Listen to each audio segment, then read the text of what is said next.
সদ্য বিয়ে হয়েছে, ঠাকুর বাড়িতে গেছি ঠাকুর প্রণাম করতে, বউকে নিয়ে ঠাকুর প্রণাম করলাম, আচার্যদেবের দর্শন প্রণাম করলাম। তিনি বউকে কিভাবে সংসার করতে হবে সুন্দর করে বললেন।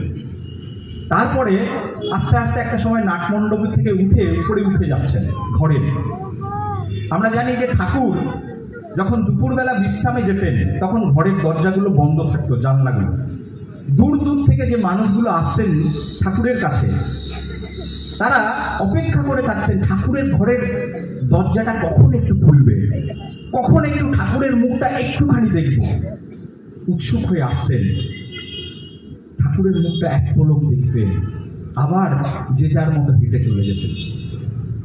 হয়তো খাওয়া হতো না, হয়তো আকাশের নিচে ঘুমাতেন, কোনো অভিযোগ নাই, কোনো অভিমান নাই, ঠাকুরকে দেখছি।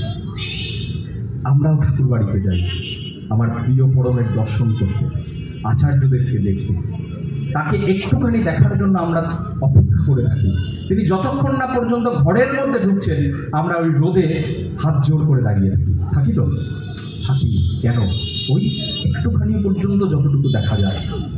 আমিও সেদিন দাঁড়িয়ে আছি, অনেক মানুষের ভিড়, তিনি ঘরে ঢুকে যাবেন, এমন সময় ঘাড় ঘুরিয়ে দাঁড়ালেন। দাঁড়িয়ে অনেক মানুষের মধ্যে দিয়ে প্রশ্ন করছেন, বলছেন, এই তুই তোর বউকে নিয়ে মানিকপুর গেছিস? বুঝতে পারলাম না কাকে বললেন। আবারও বললেন, তুই তোর বউকে নিয়ে মানিকপুর গেছিস?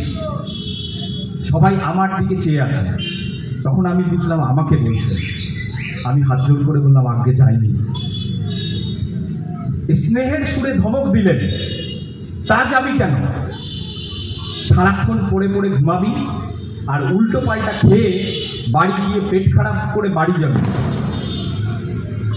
আজকে দুপুরবেলা আনন্দবাজার করবি, করে বউকে নিয়ে মানিকপুর যাবি। আমি বললাম, আগে। আচার্যদেব বললেন, বউকে নিয়ে মানিকপুর যাওয়ার জন্য। মানিকপুরে শ্রী ঠাকুরের যখন শেষের দিকে, যখন শ্রী ঠাকুরের অসুস্থতার জন্য শ্রী বড়দা প্রায় ঠাকুরকে নিয়ে ঘুরতে বেরোতেন গাড়ি নিয়ে। এই মানিকপুরের ওইখানটায়, যেখানে আগে ফাঁকা জায়গা ছিল, সেখানটায় ঠাকুর বসতেন, বসে দূর থেকে রেলগাড়ি দেখতেন। ওই রেলগাড়িতে যে যে প্যাসেঞ্জারগুলো, যে প্যাসেঞ্জার ট্রেন যেগুলো যেত, ঠাকুরের সেগুলো খুব পছন্দ। ঠাকুর বলতেন, আমার এই এক্সপ্রেস ট্রেনের থেকে ওই প্যাসেঞ্জার ট্রেনগুলো খুব ভালো লাগে।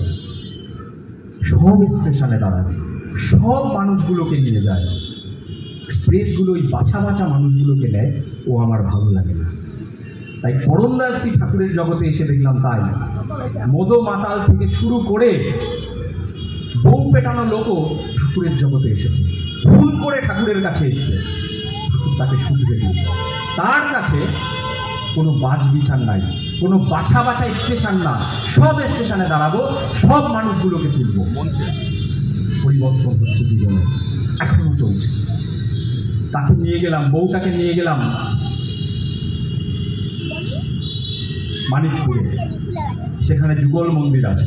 একটা কথা বলতে ভুলে গেছি, আচার্যদেব ওই মানিকপুরে যাওয়ার সময় আর একটা কথা বললেন। তিনি বললেন, শোন, বউকে নিয়ে মানিকপুর যাবি, গিয়ে ঠাকুর প্রণাম করবি। ঠাকুর প্রণাম করে বউয়ের মুখের দিকে তাকাবি, তাকিয়ে দেখবি তোর বউয়ের মুখটা আরো সুন্দর লাগছে। এই যে কথাটা বললেন, প্রথমে বুঝিনি, পরে বুঝলাম আমার বউটাকে সুন্দর লাগতে পারে তখন যখন আমার আর বউয়ের মাঝে আমি ঠাকুরকে রেখেছি। তাহলে জীবনের শেষ দিন পর্যন্ত আমি আমার প্রিয় পরমকে নিয়ে যদি থাকি, তাহলে আমার বউটাকেও সুন্দর লাগে, আমার সংসারটাকেও সুন্দর লাগে, আমার বউকেও আমারও সুন্দর লাগবে। আচার্যদের সুন্দর করে গুছিয়ে দিলেন যে জীবনের সংসারের সমস্ত কিছুতে আমার প্রিয় পরমকে মুখ্য করে চলতে হবে।